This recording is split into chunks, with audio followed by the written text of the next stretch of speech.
नमस्कार, मी लतिका। आज मी तुम्हाला दाखवणार आहे कांदे भजी। त्यासाठी बघा 250 ग्रॅम कांदे घेतलेले आहेत आणि ते असे कापून घेतलेले, एकदम पातळ कापायचे असे। वाडगे घेतले, वाडग्यामध्ये हे टाकून घेऊया। वाडग्यामध्ये बघा मी काढून घेतलेले आहेत। आता ह्यांना काय करायचं माहिती आहे का, चवीप्रमाणे मीठ टाकायचं आणि ह्याला काय करायचं, हाताने जे होता होईल एवढं असं दाबून दाबून चांगलं नरम करून घ्यायचे। पहिले मस्त असं बघा नरम करून घेतलेलं आहे आणि मीठ टाकल्यानंतर पाणी सुटतं आणि कांदे जे होते ना आपण जे कापलेले, ते कापल्यानंतर असे एकदम सगळे मोकळे मोकळे करून घ्यायचे। मस्त असे झालेत बघा, अशा पद्धतीत पाणी सुटतं। त्यात लक्षात ठेवायचं, आपल्याला ह्यात बिलकुल पाण्याचा वापर थोडा सुद्धा करायचा नाहीये। त्यात टाकायचे बघा छोटा 1 चमचा धने असे दरदरे करून घेतलेले। ह्याची पण रेसिपी मी अपलोड केलेली आहे। छोटा अर्धा चमचाला कमी असा ओवा घेतलाय, तो पण हातावर मी चोळून घेतलेला आहे। त्यात टाकायचे हळद, त्यात टाकायचे आपल्याला मिरची पूड। आता तुम्ही ह्याच्यामध्ये हिरवी मिरची पण टाकू शकता बरं का, पण ही जी भजी आहेत का नाही, कांदे भजी मिरचीची चांगली लागतात, मिरची पुडची, तर तुम्ही तसे पण करू शकता। ते जागी हिरवी मिरची पण तुम्ही टाकू शकता।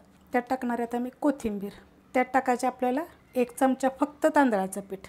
ह्या चमच्याच्या मापाने 1 चमचा तांदळाचं पीठ घेतलेलं, जरी नाही टाकलं तरी पण चालेल। आता ह्याच्यामध्ये बघा 1 चमचा भरून मी हे बेसन पीठ घेतलेलं, अशा आकाराचा चमचा 1 वाटी जरी घेतलं तरी चालेल। आता हे चांगलं आपल्याला मिक्स करायच्यात, बिलकुल पाण्याचा वापर करायचा नाही। ह्याच्यामध्ये बघा आपण मोठा 1 चमचा बेसन पीठ टाकलं होतं आणि छोटा 1 चमचा तांदळाचं पीठ टाकलं होतं। ह्यात आपल्याला अजून पीठ लागणार आहे, कारण हे 250 ते 300 ग्रॅम कांदा आहे। कमी जास्त केला तरी चालेल।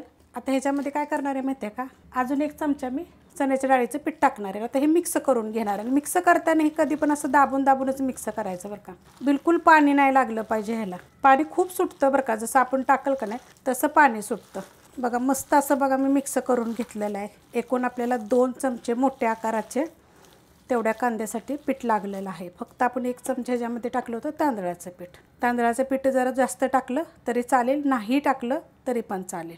त्याच्यामध्ये टाकायचे आपल्याला थोडंसं तेल, गरम तेल आहे हे, आणि ह्या चमच्याच्या मापाने मी तांदळाचं पीठ टाकलं होतं भरून गच्च।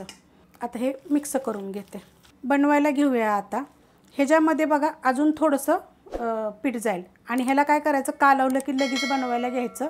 कांद्या भजीला काय आहे माहिती आहे का, बिलकुल ठेवायचं नाही तसं 1 मिनिटभर सुद्धा, कारण जर तुम्हीच ठेवलं का नाही तर अजून पाणी सुटेल, तुम्हाला अजून त्यात पीठ टाकायला लागेल। तेल बघा मी गरम करत ठेवलेलं आहे, तेल चांगलं गरम झालेलं आहे।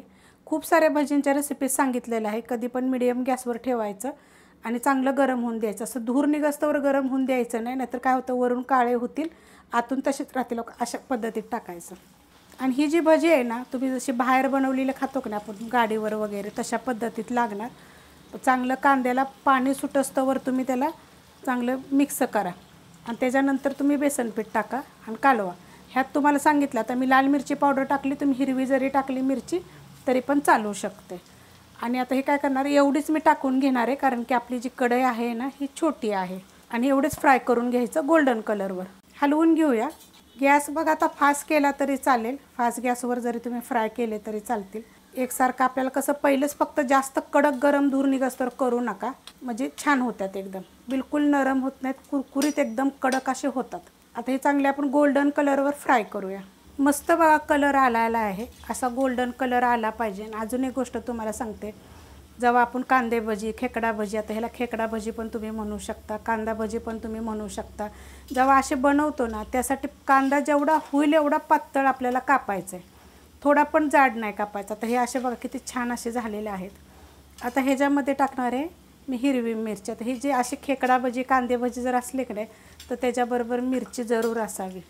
आता आमच्यात काय करतात माहिती आहे का, फ्राय मिरची लय खातात, तर आता ही अशा पद्धतीची मी आज ह्याच्याबरोबर थोडीशी करून घेते। मस्त अशी बघा मिरची पण भाजली गेलेली आहे आपली आतमध्ये। आता काढून घेऊया। आणि ह्या मिरच्या कशा तिखट नसतात। आता हे बघा अशी प्लेट घेतलेली आहे, जाळी घेतलेली आहे, तुम्ही टिश्यू पेपर घेऊ शकता। असं थोडंसं नितळायचं, घ्यायचं, काढायचं। तर ही भजी तुम्ही विचाराल की तेलकट होतात का, तर बिलकुल नाही। जेव्हा आपण असं काढतो ना तर आपल्याला थोडीशी हलकीशी तेलकट दिसतात, पण नंतर नाही एकदम सुक्की सुक्की अशी होतात। आता ही भजी आतून एकदम कुरकुरीत, बनवल्या बनवल्या कधी पण ही भजी ना थोडीशी सॉफ्ट वाटतात।